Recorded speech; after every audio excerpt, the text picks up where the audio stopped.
लगभग 9 किलोमीटर का ट्रैक कर कर शेषनाग पहुंचे। शेषनाग वो जगह है जहां पर भगवान भोलेनाथ माता पार्वती के साथ जब अमरनाथ यात्रा ट्रैक करने के लिए निकले थे, तो यही जो शेषनाग झील कहा जाता है, जहां पे भगवान शेषनाग को त्याग कर दिया था। भगवान भोलेनाथ ने एक एक चीज़ों को त्याग करते हुए माता पार्वती को अमर कथा सुनाने के लिए गुफा तक लेके गए थे। सब एक एक पड़ाव में एक एक चीज़ों को उन्होंने मतलब एक तरह से त्याग किया था। त्याग करने के बाद वो आगे बढ़े थे। ये झील सर्दियों में पूरी तरह से जमी होती है और ये बहुत ही पवित्र झील माना जाता है। लोग कहते हैं इसमें भगवान शेषनाग वास करते हैं। कोई एक प्रारूपी जो पुरानी कथाओं में माना जाता है कि भगवान शेषनाग यहाँ पे दर्शन देते हैं, मानते हैं। लोग पूजा अर्चना भी करते हैं। तो यहाँ पे लोग पहुँचते हैं तो फोटो क्लिक भी करते हैं और भगवान शेषनाग का आशीर्वाद लेते हुए आगे पड़ाव की ओर जाते हैं। ये ट्रैक देखिए काफ़ी चढ़ाव वाली ट्रैक होती है, क्योंकि शेषनाग पहुँचने में लोगों को एक दिन समय लग जाता है और यहाँ तक 2 बजे के बाद आपको एंट्री आगे नहीं है। तो जो भी यात्री आते हैं 2 बजे तक इस जो कैंप है, एक चेक पोस्ट है थोड़े से आगे, उस चेक पोस्ट को क्रॉस करना होता है। अगर वो 2 बजे तक चेक पोस्ट को क्रॉस नहीं करते हैं, रात में यहाँ पे सोने की व्यवस्था होती है। टेंट लेना होता है जो 800-900 रुपये पर पर्सन का टेंट होता है, उसमें रुकते हैं।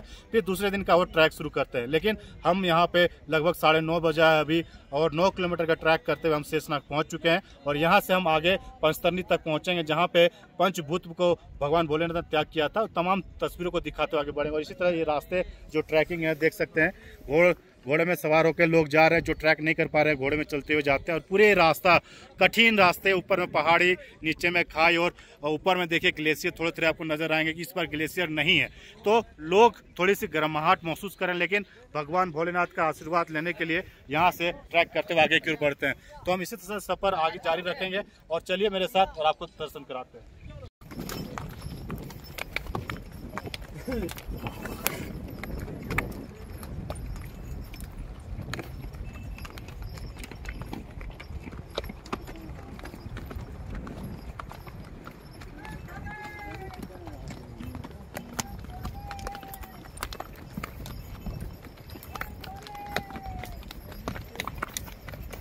हम फिलहाल शेषनाग में हैं और शेषनाग भगवान शेषनाग का पवित्र स्थान माना जाता है, जहाँ भोलेनाथ ने भगवान शेषनाग को त्याग करके माता पार्वती को आगे लेके गए थे अमर कथा सुनाने के लिए।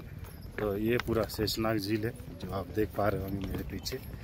और लोग यहाँ रुक के फ़ोटो क्लिक करते हैं, थोड़ा सा वेट करते हैं, रुकते हैं, क्योंकि एक जानकारी ये भी है कि यहाँ 2 बजे आप क्रॉस नहीं करते हैं शेषनाग को तो रात में आपको यहीं रुकना होगा। और टेंट लगे होते हैं, उस टेंट में आपको रुकना होता है, जो 700-800 रुपये टेंट लेते हैं पर पर्सन। इसीलिए लोग कोशिश करते हैं कि 1 बजे तक यहाँ क्रॉस कर जाएं और आगे पहुँच जाएं, क्योंकि ये रूट जो होता है, ये रूट सबसे पुराना रूट है और पौराणिक रूट में सबसे दर्शन करते हुए लोग धीरे धीरे मस्ती से 3 दिन में दर्शन करते हैं।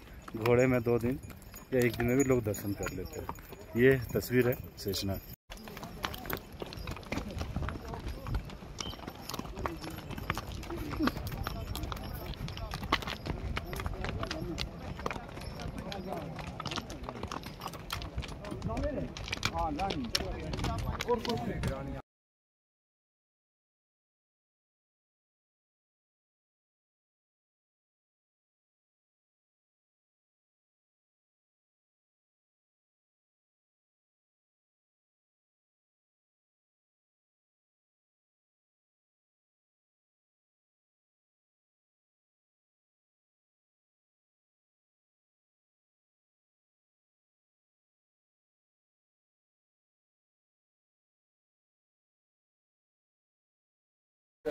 ये शेषनाग का कैंप है, जहाँ पे लोग पहला दिन ट्रैक करने के बाद लोग रुकते हैं।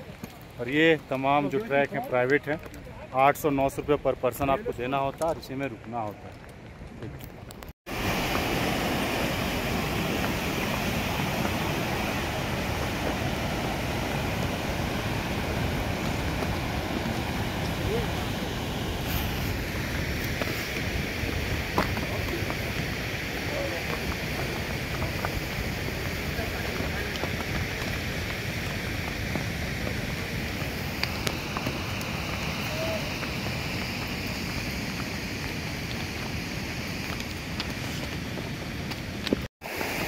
पकड़ो भाई, इतना क्या है।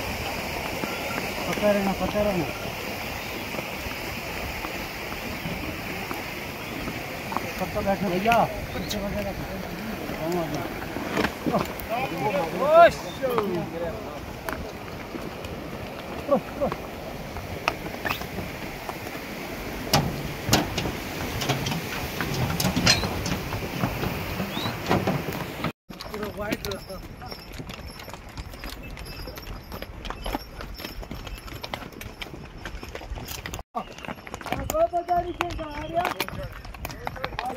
jalan jauh.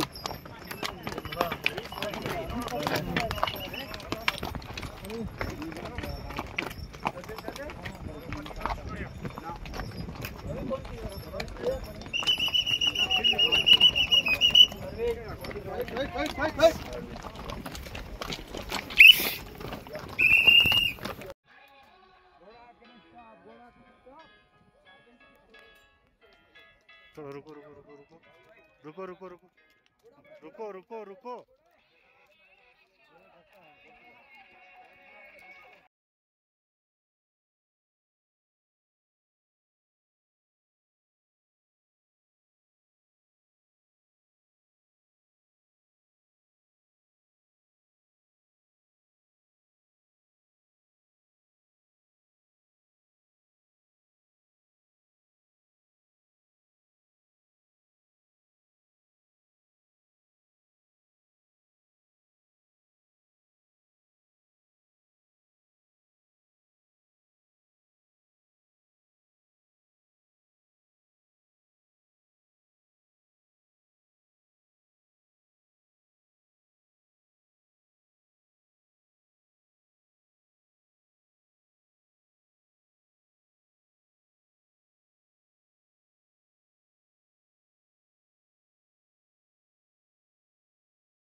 हमारी वीडियो बदल जाएगी।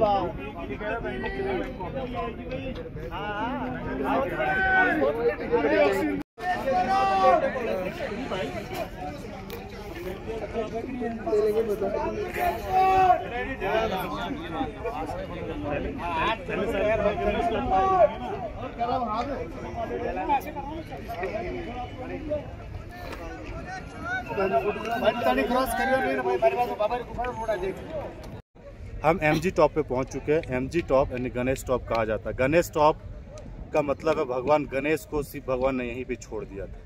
माता पार्वती को अमर कथा सुनाने के लिए जब इन्हीं कठिनाई रास्ताओं के साथ भोलेनाथ जब निकले थे, और ऐसे जो लोग ट्रैक कर रहे हैं, देखिए आपको हम दिखाते हैं, ऐसे ही लोग ट्रैक कर रहे हैं और ऐसे ट्रैक करते हुए लोग आ रहे हैं जो ट्रैक नहीं कर पाते, घोड़े से आते हैं और यहाँ पे लोग स्टॉप करते हैं, क्योंकि सबसे कठिन चढ़ाई यही एमजी टॉप है और यानी गणेश टॉप कहा जाता है।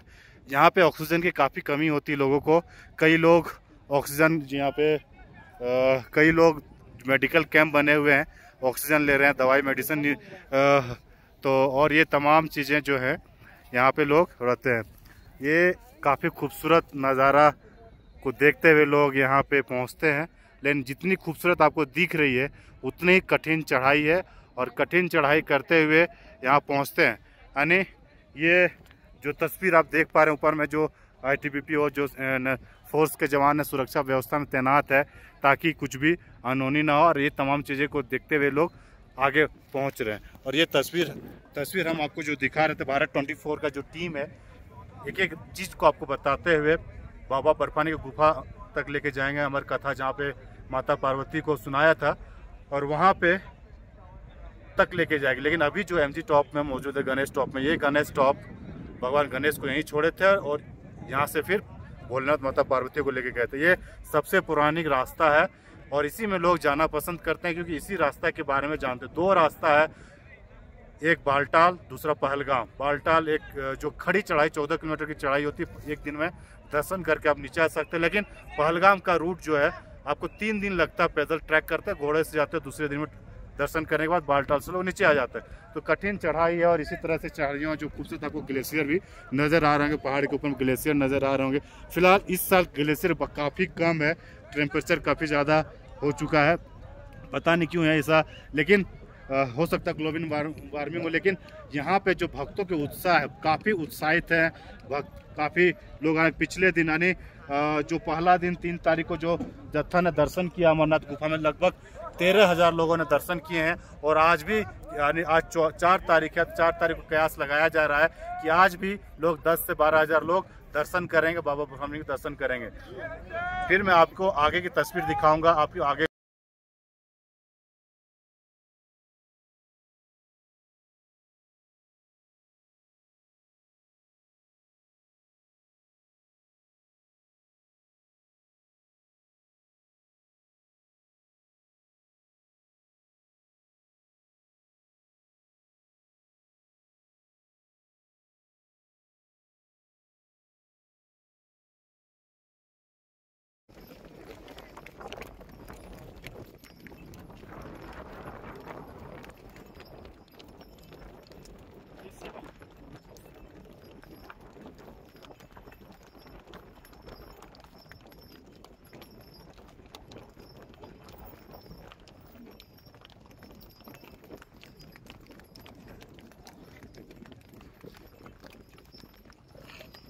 हम अमरनाथ के लास्ट पड़ाव पंचतरनी में पहुंच गए। पंचतरनी वो जगह है जहाँ पे पंचभूत पंच तत्वों को भगवान शिव ने त्यागा था।